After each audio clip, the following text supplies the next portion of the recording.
Coucou, je suis Ketsom, psychologue, et aujourd'hui, on va terminer la série Black Love. Je vous ai proposé donc l'expérience des femmes noires aux États-Unis à travers des chiffres. Et aujourd'hui, donc pour conclure cette série sur le Black Love, cette dernière partie se nommera Black Love, une injonction préjudiciable faite aux femmes noires et les leçons à en tirer. Alors dans la partie 1, si vous vous rappelez, on s'était arrêté sur les relations intraraciales et on avait remarqué que donc plus de 70% des enfants noirs naissent dans des foyers hors mariage. Et qu'au jour d'aujourd'hui, plus de la moitié des enfants noirs vivent avec un seul parent et bien sûr, plus de la moitié des familles monoparentales sont tenues par des femmes noires et donc font partie de la population la plus pauvre, la plus précaire. On se rappelle que le pourcentage de couples mariés pour les personnes noires s'élève à 36% en 2017 et que, si vous vous rappelez bien, la plupart des personnes qui ont la chance d'être mariées, la plupart des femmes qui ont la chance d'être mariées tendent à être claires, donc light, bright, biracial ou ambiguous. Les femmes qui ont moins de chances d'être mariées dans la communauté noire sont donc les femmes les plus foncées. On se rappelle également que le taux de divorce est to the roof, c'est-à-dire qu'il y a plus de divorces que de mariages dans ce qu'on appelle la communauté noire aux États-Unis. Ensuite, à la partie 2, on s'était arrêté sur les couples interraciaux, donc les couples exogames, si on veut, et on avait remarqué que les hommes noirs, depuis 1960, si mes souvenirs sont bons, ont tendance à se marier avec des personnes non noires plus de 2 fois plus que les femmes noires. Donc les femmes noires font partie du groupe des personnes qui se mélangent le moins, le groupe de personnes qui se marient le moins de manière exogame.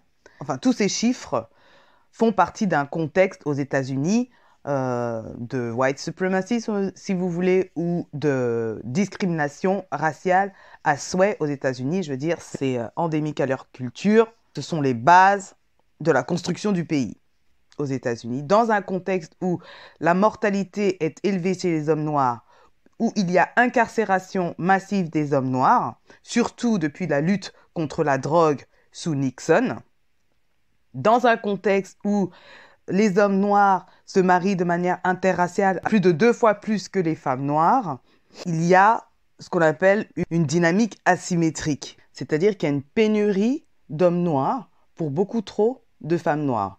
Ce qui signifie que même si tous les hommes noirs se mariaient avec toutes les femmes noires, donc disponibles dans le marché des relations amoureuses, il resterait toujours des femmes noires qui se retrouveraient sans relation amoureuse si elle a envie effectivement d'être avec un homme noir.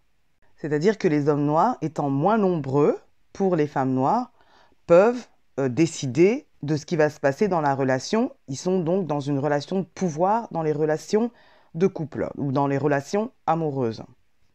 Les hommes noirs, même s'ils sont dans un contexte super discriminé, ils ont plus de pouvoir, donc ils ont plus la possibilité de choisir le type de femme qu'ils aimeraient avoir. Et quelles sont les stratégies et réactions des femmes noires? Depuis les années 80, elles se plaignent. Elles n'arrêtent pas de se plaindre. Vous allez me dire, rien n'a changé et c'est la même chose en Europe. Les femmes noires n'arrêtent pas de pleurer dès qu'elles voient un homme noir avec une femme non noire. Ou elles s'inventent des scénarios lorsqu'elles rencontrent un couple interracial que l'homme, voilà, il a voulu se cacher parce qu'il l'a vue elle avec ses copines, ou voilà, il a honte de sa femme blanche, c'est pour ça qu'il baisse la tête, c'est pour ça qu'il, je sais pas, qu'il les regarde pas dans les yeux. Même si pour certains ce scénario est vrai, à quoi bon? Surtout à partir du moment où tu es une femme célibataire qui n'arrive pas à se trouver un mec, quoi. Quelle différence ça fait? Pire, elles se demandent si c'est elles le problème, elles se sentent pas appréciées, elles se sentent inadéquates, elles se sentent non désirées par des hommes noirs qui les calculent pas et qui vont voir ailleurs, enfin, qui font leur vie, mais choisissent de vivre leur amour comme bon leur semble. Les femmes noires sont derrière, elles se plaignent. À cette époque-là, est-ce qu'elles ont décidé de mettre des champs d'action, enfin, pour que les choses changent pour elles, pour leur propre groupe? Non, au contraire, elles ont aidé ces hommes-là à continuer leurs bêtises. Qu'est-ce qu'elles ont fait? Première stratégie qu'elles ont décidé de faire pour absolument pas aller voir ailleurs, aller voir des hommes qui seraient intéressés par des femmes noires, parce que ça, c'est des choses qui leur ont même pas traversé l'esprit, on dirait, c'est de partager le peu d'hommes noirs qu'il y avait. Bon, c'est pas exactement qu'elles ont décidé, c'est comme si elles n'avaient pas d'autre choix que de partager le peu d'hommes qui restent dans le groupe des femmes noires, quoi. Ce qui fait que tacitement, elles savent que les relations dans lesquelles elles font partie ne sont pas exclusives. Parce que même dans le mariage, elles ont tendance à savoir que leur mari pourrait aller coucher avec d'autres femmes noires. Donc en gros, pour le groupe des hommes noirs qui restent intéressés par les femmes noires, on va dire, les femmes noires restent tellement accessibles, mais que ces hommes noirs n'ont aucun stress à vouloir s'engager dans des relations monogames qui auraient pour but le mariage. Pourquoi faire? Il y a un harem de femmes qui ne désirent que, donc pourquoi s'embarrasser, s'encombrer avec une relation monogame comme le mariage? Alors bien évidemment, l'adultère n'est pas propre aux personnes noires, mais aux États-Unis, les relations avec partenaires multiples sont plus élevées dans ce qu'on appelle la communauté noire ou dans la population des hommes noirs que dans la population, par exemple, des hommes blancs. Et le pire, le taux des relations avec partenaires multiples est plus élevé chez les personnes qui ont plus d'éducation, chez les hommes qui ont plus d'éducation. Parce qu'ils ont plus de choix. Ils ont le choix des femmes. Puisqu'on sait que la plupart des hommes noirs n'ont pas une grande éducation, n'ont pas un haut niveau d'études. Ceux qui ont, mais ce sont ce qu'on appelle des perles rares. Et donc, plus on a d'options, plus on a de pouvoir. Donc, si vous voulez, ces hommes noirs ont la possibilité de choisir comment s'effectuera, en gros, le contrat de cette relation. Et en gros, si tu n'es pas contente avec ce que stipule le contrat, bon bah ciao, quoi. Il y a tellement d'options que, voilà, quoi, t'es pas... Tant pis. Tant pis pour toi, en fait. Et quelles sont les conséquences de ce qu'ils appellent man sharing, de ce partage d'hommes? Les MST, les maladies sexuellement transmissibles. Alors attendez, j'entends tout de suite les gens parler de protection, elles n'ont qu'à se protéger, blablabla, stop it. Selon certaines recherches, ça n'a rien à voir. C'est surtout parce que même dans des relations soi-disant monogames, les hommes noirs ne sont pas fidèles et donc c'est eux qui amènent ces bêtises. Déjà, peut-être il y a une femme qui ne sait même pas qu'elle a une coépouse ou 2, 3, 4 coépouses dehors. Donc, elle est dans une relation pour elle monogame. Du coup, le mec ne se protège pas, ou sinon ce serait suspicieux. Et donc, ce sont ces hommes-là, ces hommes noirs, qui se comportent de manière légère. Et du coup, ce sont ces hommes-là qui transmettent ces maladies aux femmes noires. Pour ce qui est des femmes noires, elles sont à 60% ou plus à représenter la catégorie des femmes pour les personnes contractées par le VIH. Est-ce qu'on peut s'imaginer ça? Donc, quand on me dit les hommes, arrêtons-nous sur les femmes noires, s'il vous plaît. Donc, cette injonction du Black Love faite aux femmes noires les tue. OK? Et c'est aussi préjudiciable pour les enfants. Parce que, bien sûr, les femmes sont susceptibles de transmettre ce virus à leur nouveau-né. Donc les enfants sont aussi un dommage collatéral. Le fait également de partager les partenaires dans la communauté noire, ce sont aussi les grossesses hors mariage. Et donc si je suis un homme noir, j'ai cette femme officielle et j'ai des bureaux à côté, si les femmes là, les bureaux, tombent enceintes, l'implication paternelle sera moindre. Soit elles ne pourront pas continuer comme ça et donc vont s'occuper de leur enfant seul, ce seront des enfants qui n'auront pas de présence paternelle. Donc dans ce contexte de man-sharing, donc en tout cas des relations multipartenaires, certaines femmes noires décident de ne pas avoir d'enfants. Ça me paraît une décision sage. Mais je reviens toujours avec ce... Quand vous avez peur de la disparition de la race, là, et que la seule stratégie, c'est de partager les hommes, là. Il y a des femmes qui ont conscience que cet homme-là ne sera pas là pour m'aider à éduquer mon enfant. Donc, bêta, je ne fais pas d'enfant. Disparition de la race. Disparition de la race. Je ne fais pas d'enfant. D'autres femmes qui donc tombent enceintes dans des relations multipartenaires, là, décident d'avorter. Oh, on connaît les Noirs qui sont croyants, soi-disant blablabla. C'est le pire des péchés. On va encore vous raconter que eugénisme, que Margaret Sanger. Ah my goodness, les gens sont bêtes et répètent sans réfléchir. Vous avortez, vous êtes un problème. Parce que disparition de la race, parce que vous avez osé tuer un enfant noir. Vous gardez l'enfant, vous êtes des mauvaises femmes, blablabla, vous êtes des mauvaises mères, je sais pas quoi et tout. Et quand vous décidez de garder l'enfant, il n'y a personne pour s'en occuper.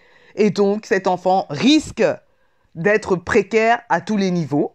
Être précaire parce que manque de ressources. Être précaire dans l'affection parce que il manque le papa ou il manque en tout cas une communauté pour faire grandir cet enfant le mieux possible. Il a plus de chances donc, car manque de ressources, de vivre dans les quartiers où il y a le plus de criminalité et d'être embourbé dans cette criminalité pour les garçons ou d'être un dommage collatéral en tant que fille, c'est-à-dire avec le viol, avec les féminicides et tout ça. Super programme. Deuxième réponse des femmes noires, toujours mauvaise stratégie, l'hypogamie. L'hypergamie, j'avais déjà expliqué ça dans une vidéo, donc l'hypergamie, c'est quand on se marie, en tout cas, avec une personne avec plus de ressources. Donc que ce soit de ressources financières, éducatives, tout ça pour pouvoir monter en grade somehow. Mais les femmes noires, elles, c'est le groupe le plus assujetti à l'hypogamie. Les femmes noires épousent plus souvent des hommes noirs moins éduqués ou des hommes noirs qui touchent moins bien, question argent, hein, moins bien qu'elles. Je crois que c'était dans la partie 2 qu'on avait évoqué les facteurs de divorce, qu'il n'était pas tout de suite des questions de la race. Donc, les facteurs les plus importants étaient donc les questions économiques, les questions éducatives, les différences culturelles. Et quand je dis culturelles, je parle donc du background de ces personnes-là. Donc, on peut être dans une relation avec un homme. Lui, il est, par exemple, il n'a pas fait d'études. Et je sais qu'il y a plein de femmes noires comme ça, même en France. J'en ai rencontré, j'en connais, qui sont sorties avec des hommes d'un niveau éducatif bien plus bas. Elles sont d'un niveau éducatif plus haut ou d'un niveau financier plus haut. Et il y a une différence culturelle pas possible. On ne peut pas parler des mêmes choses. On va parler à un certain niveau, il ne va pas comprendre. Et ensuite, il va se sentir diminué parce que presque naturellement, l'homme a besoin de dominer. Et je ne dis pas ça dans le mauvais sens du terme. Il a besoin en tout cas d'être admiré par sa femme. Et dans ce cas-là, ça ne fonctionne pas. Et une femme qui doit gérer un homme financièrement, Ça ne marche pas, ça ne va pas. Une femme ne va pas supporter ça longtemps parce qu'elle a besoin d'admirer son homme, elle a besoin de se sentir protégée par son homme. Et donc, ce sont des causes de divorce massives dans les relations entre hommes noirs et femmes noires.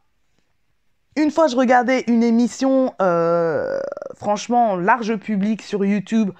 J'ai pas envie de leur faire de pub, mais j'aimais bien en plus au début, où je pense que c'est là que j'ai compris qu'ils étaient ce qu'on appelle male identified, c'est-à-dire qu'ils se centrent encore sur les problématiques des hommes noirs et pas sur les problématiques des femmes noires, alors que c'est un panel où il y a plus de femmes, puisque c'est celles qui s'organisent le plus, où elle donnait même comme conseil, hein, de donner la chance aux mecs qui ont fait de la prison.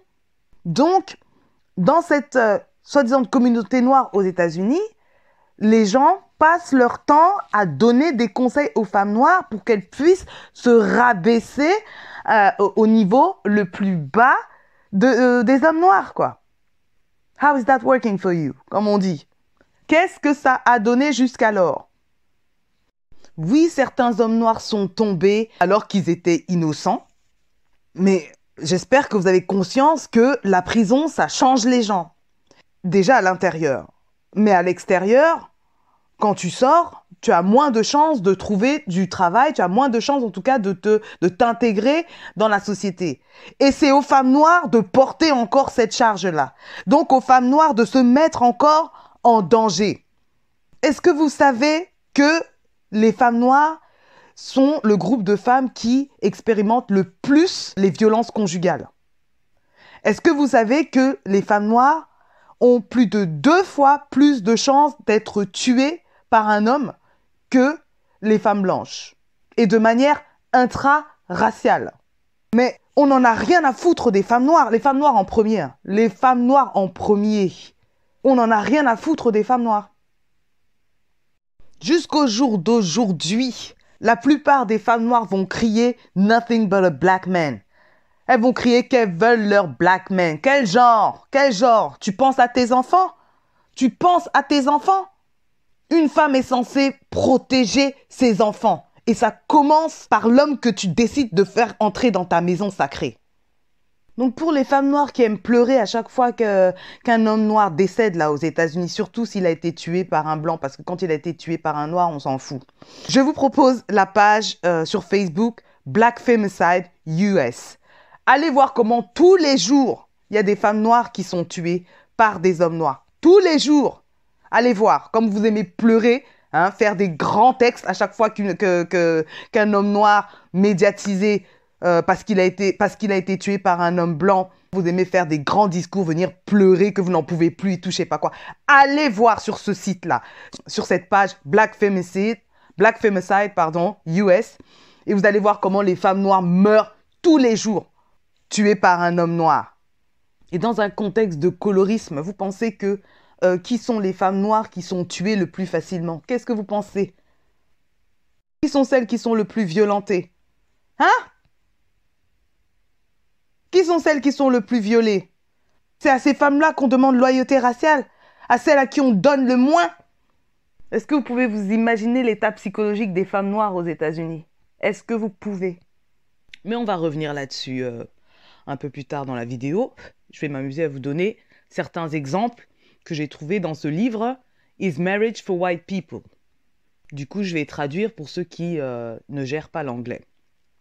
Donc, c'est une femme noire à l'université qui raconte « J'ai toujours entendu dire que sortir avec quelqu'un d'une autre race est une trahison à sa propre race. » Alors, la chose la plus marrante, c'est que j'entendais toujours ça des hommes noirs qui disaient ça aux femmes noires. Et que ces mêmes hommes sortiraient avec des femmes blanches. Un autre exemple. Pour ceux qui vivent dans les cités universitaires, il y a eu une fois une alarme en plein milieu de la nuit. Et toutes les personnes ont commencé à sortir de leur dortoir, à courir hors de leur dortoir. Et on voyait plein de frères sortir des chambres des femmes blanches. Les mêmes hommes qui avaient tout le temps dit clairement tout le temps proclamer la primeur ou la primauté de l'unité noire et proclamer les gloires des femmes noires. Donc voilà en gros ce qu'on chante tout le temps aux femmes noires, hein, la loyauté de la race, la loyauté raciale, alors que les hommes noirs ne respectent même pas ce qu'ils disent. Vous êtes en train de vous faire avoir avec ce genre de discours de loyauté raciale, ce genre de discours de Black Love, hein, alors que eux, ils font complètement autrement.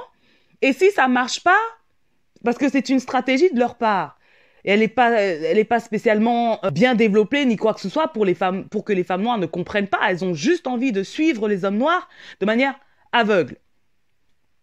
Si jamais ça foire de l'autre côté pour eux, ils auront toujours quelque chose sur lequel ils pourront se reposer. Les femmes noires qui sont restées derrière, qui ont voulu croire en cette unité raciale. Aux États-Unis, pour les femmes noires qui sortent avec des hommes blancs, on est tout le temps en train de les insulter, mais rarement quand ce sont les hommes noirs qui sortent avec des femmes noires. Hein? Les hommes noirs, eux, ils savent ce que c'est que la loyauté de leur groupe. Quand il se passe quelque chose dans leur groupe, ils savent se taire. Mais les femmes noires, elles passent leur temps à ouvrir leur grosse bouche et vomir sur leur propre groupe. Groupe féminin, groupe de femmes noires. Alors que, je le répète, aux États-Unis, ce sont les hommes noirs qui sortent avec des femmes non noires plus de 2 fois plus que les femmes noires. Et lorsque ces hommes noirs restent, soi-disant, dans cette communauté noire, c'est-à-dire qu'ils sortent avec des femmes noires, ce sont les femmes les plus claires. Plus ils sont cotés, c'est-à-dire ils ont le bagage éducationnel, ils ont le bagage financier, plus ils peuvent choisir et plus ils choisissent ce qui se rapproche le plus de la beauté européenne, de la beauté blanche. Parlons un peu de l'état psychologique des femmes noires au jour d'aujourd'hui. J'en avais un peu parlé dans ma vidéo « Fantasme du matriarcat noir ». Dans cette soi-disant communauté noire aux États-Unis, les femmes noires sont désignées comme celles qui porteront toute la communauté. Donc les hommes noirs, ils font ce qu'ils veulent et les femmes noires doivent, elles, s'occuper de la communauté et des enfants. À quel prix? À quel prix?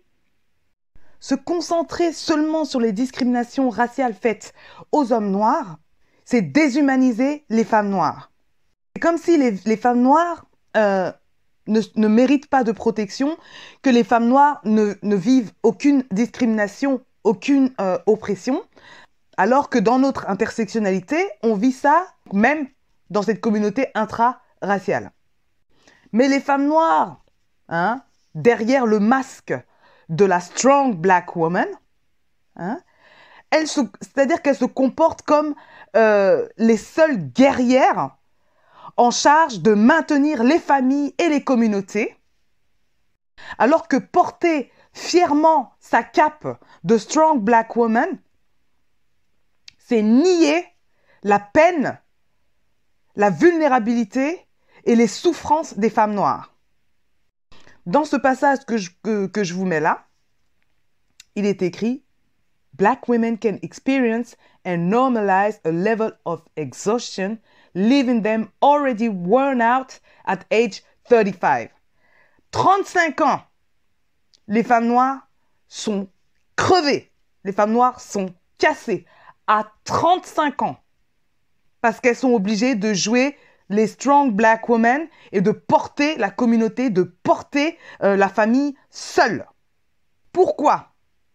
Parce que les femmes noires disent la moitié de la vérité à propos de la gloire de leur propre existence, de leur propre subsistance, alors qu'elles cachent en même temps leur peine.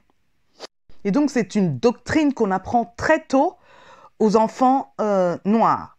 Donc, que les femmes noires sont censées porter cette communauté de manière émotionnelle, de manière physique, de manière souvent financière. Et donc, je vous lis un passage.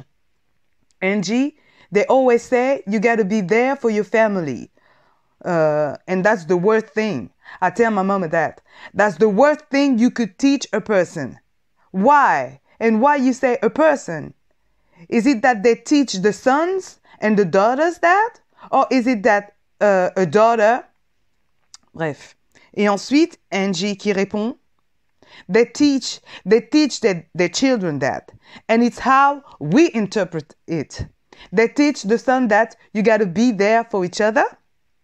And I think sons listen to it as you can screw up, the women got your back. Whereas daughters listen to it as I got to take care of. I got to watch out for my brother. I got to watch out for my family. Donc cette doctrine dès l'enfance qui fait comprendre aux garçons et aux filles que les garçons, ils doivent se soutenir entre eux et que les filles doivent être là pour ces garçons-là. Donc depuis quelques années aux États-Unis, certaines femmes noires ont bien compris que les stratégies mises en place, c'est-à-dire l'hypogamie pour les femmes noires, mais également le partage, donc en tout cas des relations multi-partenaires, est préjudiciable pour les femmes noires. Et donc il commence à y avoir des recherches, en tout cas ce dont moi je vous parle, ça a à peu près 10 ans, mais c'est vulgarisé maintenant depuis peut-être ces 3 dernières années, qu'il est temps pour les femmes noires d'exercer leurs options de voir ailleurs que les hommes noirs.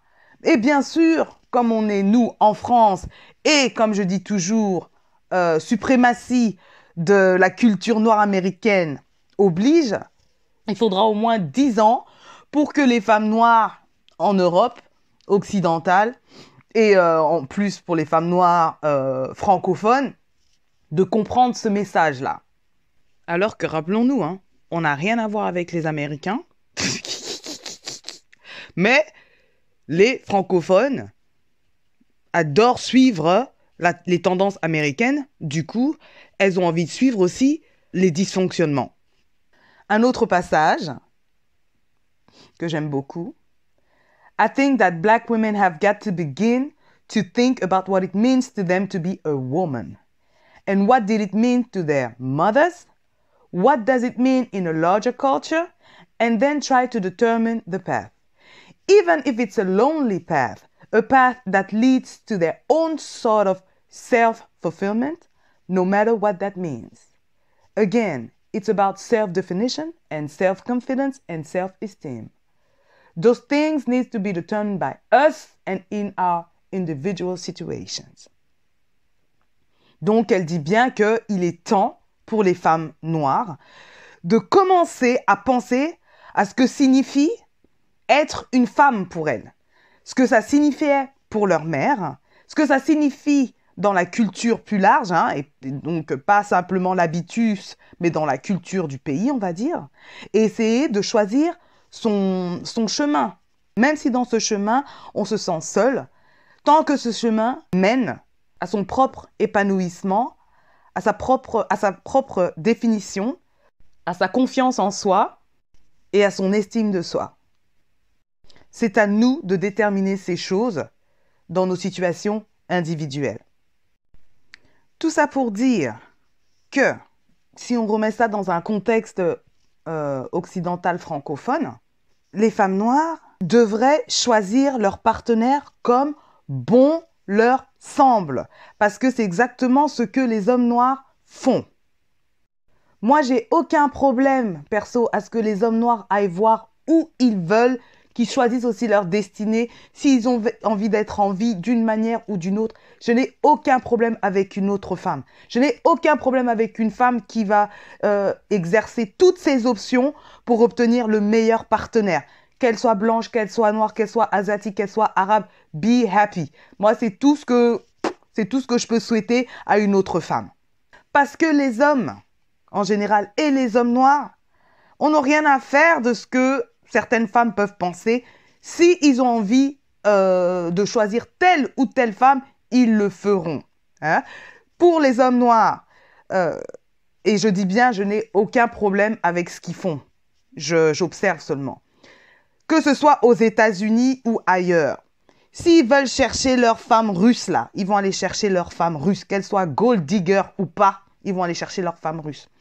S'ils ont envie de chercher leur femme exotique, c'est-à-dire brésilienne, là, ou indonésienne, hein, parce qu'elles sont soi-disant plus soumises, ce qui n'est pas vrai. C'est juste que, question asymétrie, dans la relation de pouvoir, donc financière. Si je suis un homme noir des États-Unis, je vaux plus qu'une femme indonésienne en Thaïlande ou je sais pas quoi. Donc, ils vont aller chercher leur femme là-bas.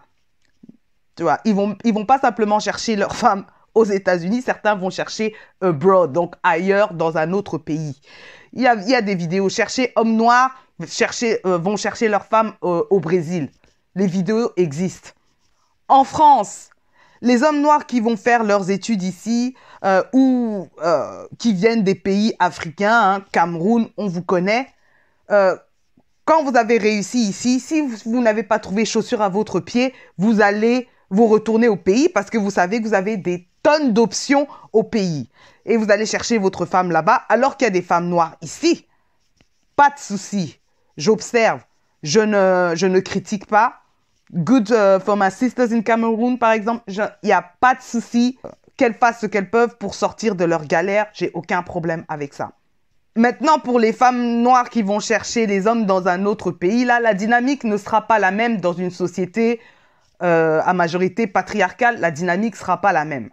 Vous avez aussi des hommes sénégalais, des hommes maliens. Quand ils sont prêts à se marier, ils retournent parfois aussi au pays, chercher leur sénégalaise, chercher leur malienne, de leur ethnie ou je ne sais quoi, alors qu'il y a aussi ça ici. Mais quand une femme noire veut décider de la dynamique de sa famille, hein, les hommes noirs vont commencer à parler, ça ce n'est même pas un problème, c'est une question de territoire, il n'y a pas de souci. Le problème, ce sont les femmes noires qui suivent ces arguments au détriment de leur propre groupe de femmes noires. Avec ça, j'ai un problème. Les femmes noires qui vont indoctriner les petites là, en leur parlant du Black Love là. Vous voulez qu'elles partagent les quelques hommes noirs qui veulent bien rester dans le groupe? Vous voulez qu'elles partagent ces hommes-là avec tout ce qu'on sait justement de l'expérience noire américaine? Vous voulez qu'elles revoient leurs standards, qu'elles revoient leurs relations à la baisse, c'est-à-dire qu'elles commencent à avoir des relations hypogames? Tout ça pour un black man? Tout ça pour l'homme noir? Vous voulez sacrifier les femmes noires pour vos fils noirs? Vous voulez sacrifier les femmes noires, les filles noires pour vos hommes noirs? Si j'ai un conseil à dire aux femmes noires, c'est-à-dire élargissez vos options. Donc, tant que les femmes noires vont pleurer parce qu'elles voient, soi-disant, les hommes noirs, leurs frères, aller voir ailleurs, choisir qui ils veulent là, tant que vous allez pleurer là, ils vont crâner. Ils vont crâner. Faites aussi la même chose. Arrêtez de vous faire avoir avec ces histoires déjà de frères et de sœurs. Parce que quand on vous dit ça, c'est pour vous responsabiliser. Vous, les femmes noires, hein, pas eux. Ils savent qu'est-ce qu'ils disent. Quand on vous dit frères et sœurs, eux, ils disent qu'ils ne peuvent pas coucher avec leurs sœurs. Mais vous, quand on vous dit sœurs, là, vous voulez porter toute la communauté. Quand les gens vont comprendre que vous exercez toutes vos options, vous allez voir que les hommes noirs vont s'aligner. Le respect ne se quémande pas. Il s'impose. Ils vont s'aligner. Pour celles qui veulent en tout cas des hommes noirs, moi je dirais plutôt nothing but a good man. Mais si c'est nothing but a black man pour vous, il y aura toujours plus de choix valables si les femmes noires pratiquent, exercent toutes leurs options. Donc il y aura plus de choix d'hommes noirs valable pour les femmes noires qui veulent absolument un homme noir. Mais même dans ce cas-là, je dirais à toutes les femmes noires, en tout cas, d'évoluer dans la société comme si elles étaient ouvertes à toutes les options, même si ce n'est pas le cas. C'est toujours plus agréable pour tous les hommes, également pour les hommes noirs, de voir des femmes noires ouvertes dans la société.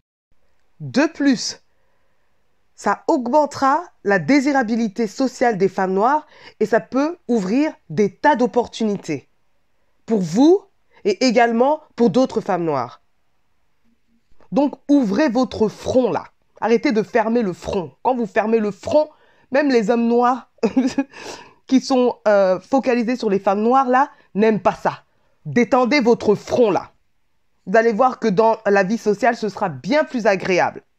Arrêtez de porter avec vous toute la misère du monde quand vous fonctionnez dans la société. Que les hommes noirs sachent que les femmes noires sont ouvertes à toute proposition, sont ouvertes à toute option. Vous allez voir comment ils vont vous respecter. Parce que quand vous pleurez là, vous vous dénigrez. Et par ricochet là, vous me dénigrez. En tout cas, vous dénigrez les femmes qui ont bien compris comment exercer leur pouvoir. À vouloir toujours dorloter les hommes noirs, vous créez des enfants gâtés. Vous créez des enfants gâtés. Et ces enfants gâtés deviennent des enfants ingrats. Et c'est ces enfants qui deviennent des adultes et qui vont parler n'importe comment à certaines femmes noires. De toute façon, c'est mathématique. Question nombre, les minorités n'ont pas d'autre choix que d'ouvrir, que d'élargir leurs options pour avoir justement plus de possibilités. Et dans un contexte occidental, ça va au-delà de la race. La vidéo se faisant trop longue, je vais m'arrêter là, mais je pourrais encore en dire des tonnes. Des tonnes. Donc dites-moi plutôt ce que vous avez pensé de cette vidéo. Faites-moi part d'autres stratégies que vous auriez en tête que je n'ai pas donc citées ici, hein, même si je pourrais faire une liste en fait. Et on se catch à la prochaine vidéo. Je suis Ketsom, psychologue, et mon ambition est de contribuer à l'amélioration de la santé mentale des femmes noires et des femmes en général. Peace.